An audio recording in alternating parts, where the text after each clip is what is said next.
El Salvador, with 5 million people, is being under war for the last 10 years. The reason why we are in war, why the Salvadorian people have decided to take up arms, is because we want to end with the monopoly of power, military, political, and economic. In El Salvador, 50 families own 60% of the wealth, the industry, the land, the banks, leaving the majority of the Salvadorians under desperate, terrible conditions. People suffer for starvation, hunger, poverty. And the way that these 50 families maintain their power is by financing or creating an armed force that in our country has maintained their control for 60 years. So we in El Salvador are in a struggle to end with that monopoly, to break with the military control over the Salvadorian society. See, in El Salvador, we do not have a democracy. What we have is a few powerful families who owns the country. We have a military dictatorship that does defend their interests, and the rest of the majority of the Salvadorian population who have been struggling for social justice. The main products are coffee, cotton, sugarcane, and these powerful families send this for exports to the United States, to many other countries, and the profits of this will go to their pockets, will go for their own benefit. They have mansions, luxuries, where they have Mercedes-Benz, many different cars, not only one, but 3, 5, one for each of the members of the family. They have servants, because that's what it is. The people who work for them, they call them servants, and basically this is our slaves, because this is people who's not paid well enough, the women or the men who work for these families, whether in their houses or in their coffee or cotton plantations. These people have been exploited, and in El Salvador, this has been our history. In the last 10 years, have a capital flight of $2 billion. That means that these owners of the land and the coffee, the sugarcane, take the money out of the country, does not reinvest within the country in order to create an internal market that will produce for what the people in El Salvador needs. Let me just give you some examples. One doctor per 10,000 inhabitants is what we have in terms of medical care. There's no clinics, there's no hospitals. There's one general hospital and one maternity hospital.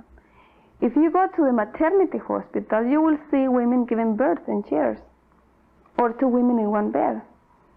There is no facilities. As well as the general hospital, sometimes surgeries cannot be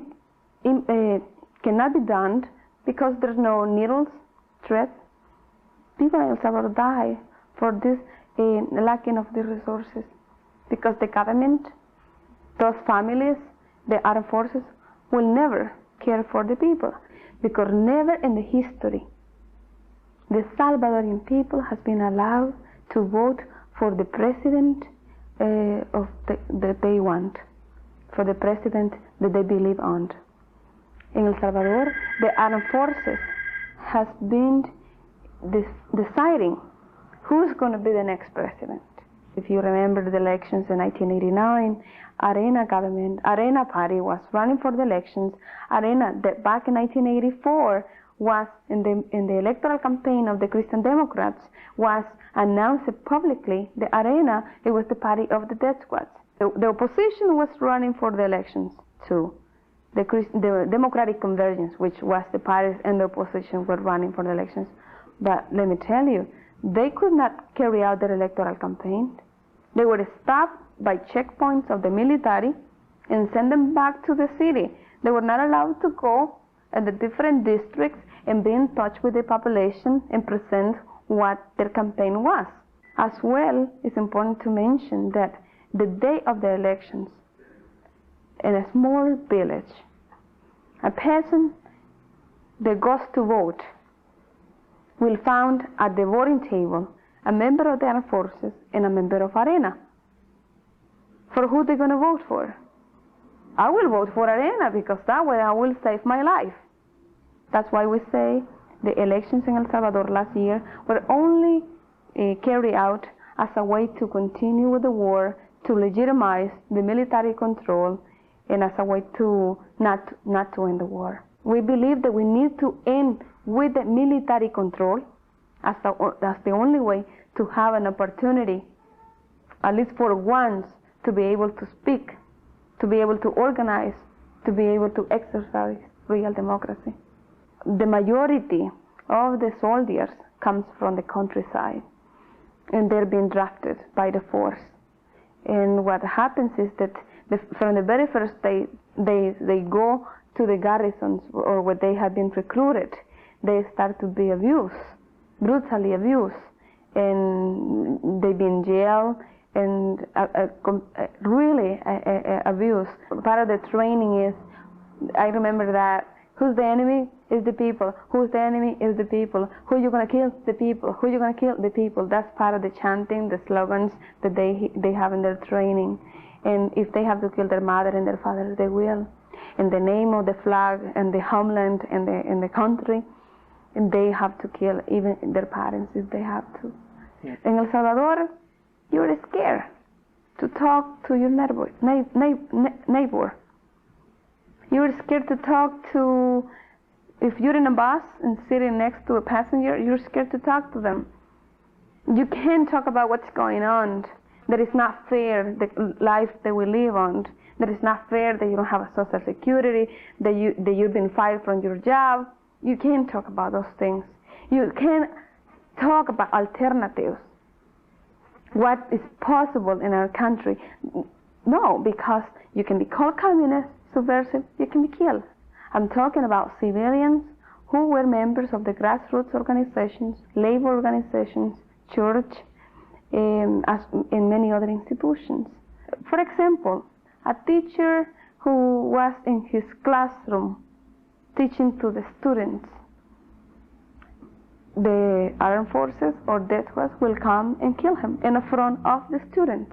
What is he teaching? 365 teachers have been killed so far. For teaching what? Well, the only reason or the only crime this teacher has committed is to ask for better salaries, is to ask for a better education, materials for his school. And that's basically the crimes. See, in El Salvador, you have to understand that anybody who stands up for the rights, what is fair, what is right, to have the right to have a school education, to have the right to have a better salary, social security. People in El Salvador dies for that. We in El Salvador don't work publicly, openly. We work basically underground. That's exactly what we want to do, to end the war by a negotiated political solution that would allow us to become a political party and integrate into the nation's political life. When we say the FMLN cannot be defeated, we don't mean because we are a sophisticated army or that we have a sophisticated weapons.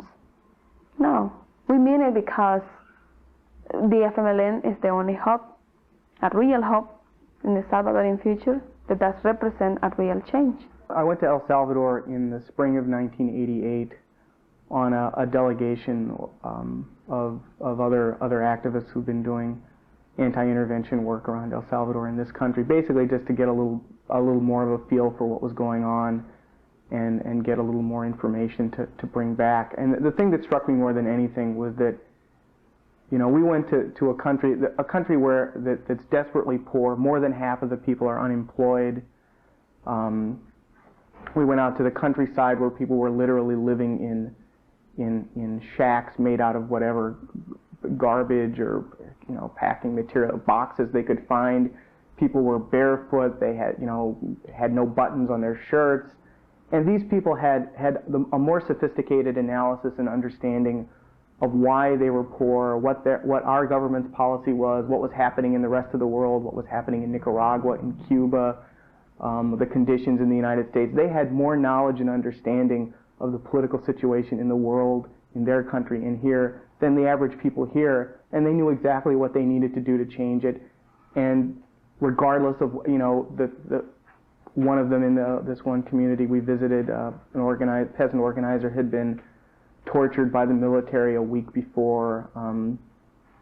They'd been threatened with eviction from their cooperative if they didn't cease political activity. Regardless of whatever kinds of intimidation and repression the government was throwing at them, they were determined and they were still organizing, and they weren't, you know, they weren't deterred at all. The repression, and it used to be in the 70s a very selective type of repression, only by capturing, torturing, and disappearing the leaders of the different organizations, political organizations or grassroots. But because the Salvadorians decided in the decade of the 80s to open up on the struggle, take up arms, that's why United States felt that the government or the armed forces were not capable to confront what the uprising was. So by sending aid from the United States, by sending the U.S. advisors, that has been the way. They have killed 74,000 people, 8,000 disappeared, but haven't killed the FMLN or destroy the opposition in our country.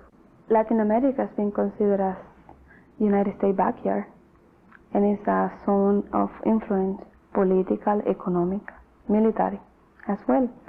So we, honestly, I don't think we represent a threat, a military or economic threat to the United States. Our country, with the economy that has been deteriorated and comparable to 30 years ago, I doubt it that we do represent a threat. But of course, United States don't want to see any change in our country, only because the example. We were just about to make changes within the political, economical, and social structures in our country back in 1979, 1980. And because the United States felt that we were not the solution to the Salvadorian future, or United States government did not see us as the does not recognize the right of the Salvadorian people to decide for ourselves, especially when you've been hearing under Reagan's government or administration that we are communists and we want to take over El Salvador, but as well this will affect Guatemala, later on Mexico, and suddenly there's going to be the communists on the border in the United States. So the United States decided to start to fund the armed forces in El Salvador. If you go and talk to the majority of the, for example, the campesinos, the peasants who live in the fincas, farms, coffee, garden, or in the countryside, or workers in the different factories, they have no idea what a communist is. People just, in El Salvador, that's not the issue. That's not the problem of the people. You just have to see how many people go to school, and it's just a very small percentage. So those who really read and will understand what communist is, what capitalist is, it's just a few people. But the majority of the Salvadorians, they don't care what that is. What they care is that they need a social security, and they don't have it. That they don't have access to health, and that is what they're struggling for. What they care is that they have 5 kids, and they don't have enough money to feed them, and that's what they care for. Of course, the government has been using that as the excuse to carry out genocide, to carry out criminal policies. Back in 1978, 79, 80, 81, I saw people in the streets, half bodies, they've been cut in pieces. I will see a line of 7 bodies, or 5, or people being burned. I was coming back from my town, and I saw the head of a woman in a stack, with a sign that says, because it was a communist. And this is what they do as a way to show what they're going to do the rest of the population if the population decides to make any changes. The people who I work with, the priests who I was working back in 1980, they were killed. My friends who I work in my community, they were killed as well. So I was persecuted by the death squads. At one time I was in a bus and there were two men who wanted to kill me. And I have no idea right now how I escaped from them. But as well, I could not continue school. By those years I was in school, but I couldn't continue if I was going to be killed at any moment. Then my mother's store was burned. My house was destroyed as well. And the day that my house was destroyed and they left paint on the walls, that's the day I left my family. The first few years that I was in the United States, I felt I was already dead.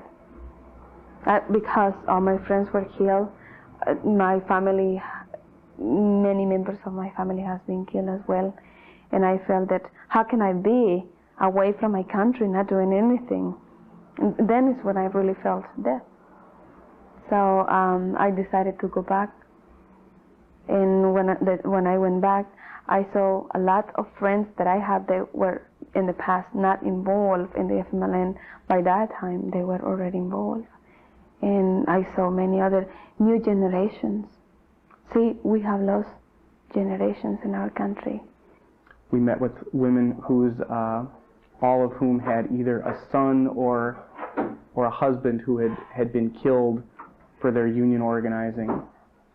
And they talked about it in kind of matter-of-fact terms because they said, well, everyone has a relative who had been killed or captured by the military or disappeared. When I see massive demonstrations such as the one that took place in September 15 in El Salvador, where 80,000 Salvadorians were marching and demanding through democracy real negotiations, that gives me power, that gives me hopes. That means that despite 60 years of war, of military dictatorship and 10 years of war, people is still in the street and people has dignity. The people have maintained their aspirations for a change that we have been giving up. And the pain is transformed in energy. And that's what we are, hopeful. And we believe that the only way out to the crisis in El Salvador is by a political solution, is by negotiations, because we have demonstrated the power that we have, the political and the military power that we have. And the Salvadorian people have demonstrated as well that we want peace and we want democracy. And only the class or the force that does not want to is the armed forces and arena government. And the United States keeps supporting them. The United States starts with $5 million, and now, after 10 years, it's $4 billion. At $1.5 million per day that is being expended, and the training is being expended on the weapons, ammunition that armed forces use for killing the people in El Salvador. Congress, the administration approves every year a package of aid that goes for so-called economic aid, which does not go for economic development of our country, but for the war, economic and military aid, a package that always is about $400 million per year. And the United States have not allowed the Salvadorian people to decide our destiny, our future, and we believe that we need to have a chance to define what do we want for our country. We in our country want a real democracy. The United States is the only one, the United States government is the only one that thinks that they know what democracy is. And they can teach us, but we cannot decide for ourselves. There's no way for the Salvadorian troops by themselves to perform in this type of war. They need definitely the U.S. training, the the U.S. participation, involvement, and of course learning from the experiences in Vietnam. Of course, that is they implemented in El Salvador. The level of participation of U.S. advisor may be different ones in different times, or from the very indirect to a very direct way. As I said, one is just by training them in Honduras or United States or Panama, but the other is to participate in the actual combat. They will pilot planes. They will be, for example, in the early 1984, a new type of planes were introduced, the red eyes. They will fly to a high level, and that was as a way to detect where the population was. So who started us? It was the U.S. advisors.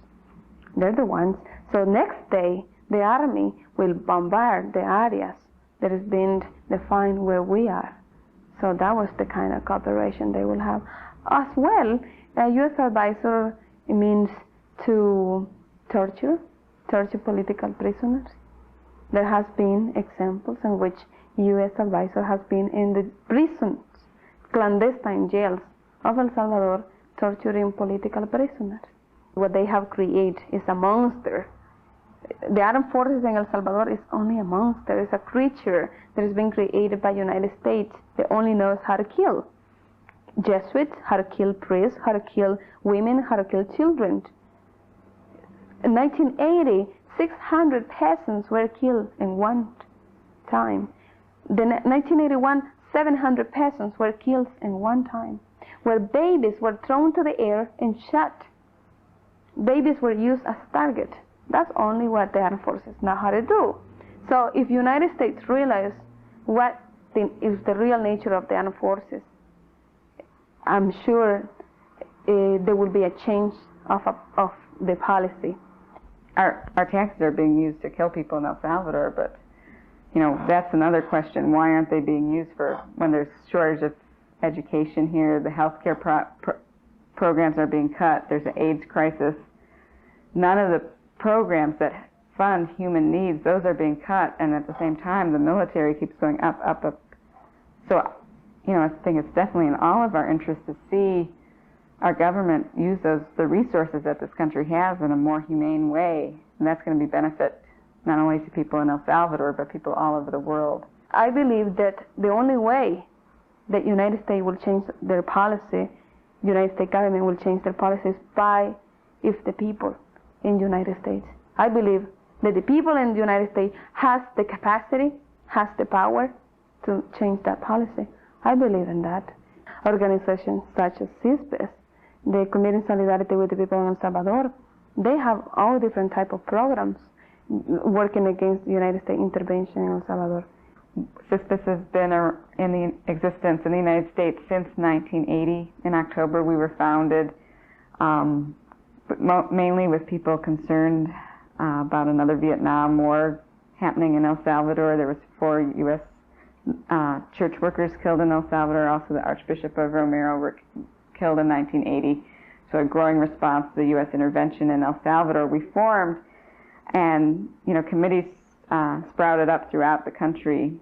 And since that time, we've built more of an organization to work and strategize more unified, to have more of an impact. And the main things that we do is work in opposition to U.S. intervention in El Salvador for, to discontinue the U.S. support to the government of El Salvador, the current government and military. And we also work directly in support of the people and their struggles for democracy and self-determination. The United States is the cause of the problem. It's our government that's causing the problems, that's exploiting people, that's funding dictatorships that are oppressing people. And so I think I felt like one of the best things I could do was to play a role in supporting movements in those countries where the United States is the problem, that are trying to solve their problem by getting the United States out. So I feel like supporting the struggle in El Salvador is a very concrete and effective way of supporting a movement that's really changing their own circumstances and liberating themselves from the problems that my government has caused them. Talking to the people in this country, they always says to me, but what can we do? It's impossible. They will keep doing it. We've been working so hard and it hasn't been changed. I think that is the attitude that we need to start to change. That is the first step. Yes, we can do it. Yes, we have the power. It's possible. When we have that attitude, we can move mountains. Again, in El Salvador, we have a century of a struggle. We haven't given up. We still believe and we can do it. What the solution is basically, as the FMLN has been working toward, is to try to negotiate with the government to end the war, to democratize, to remove the control of the military over society, and really enable a real pluralistic democracy to develop, where the poor majority is going to have access to some political power. And what we have to do here is both pressure our government to stop supporting the wrong side, to stop supporting the death squad government, and end the $500 million of aid that they send to the military every year. And the other thing that we in CISPAS feel is very important is to directly support the movement for democracy, both the FMLN and the grassroots union and student and peasant organizations who are working for change. We, the Salvadoran people, are working and ready towards democracy. So it's the United States that should get involved by contributing to peace, not pretending that they don't have nothing to do with the negotiation process, but keep funding the armed forces. That is a way to perpetuate the war. And we don't want another 10 years of war in our country. So it is in the United States' hands they will contribute for a better future in our country.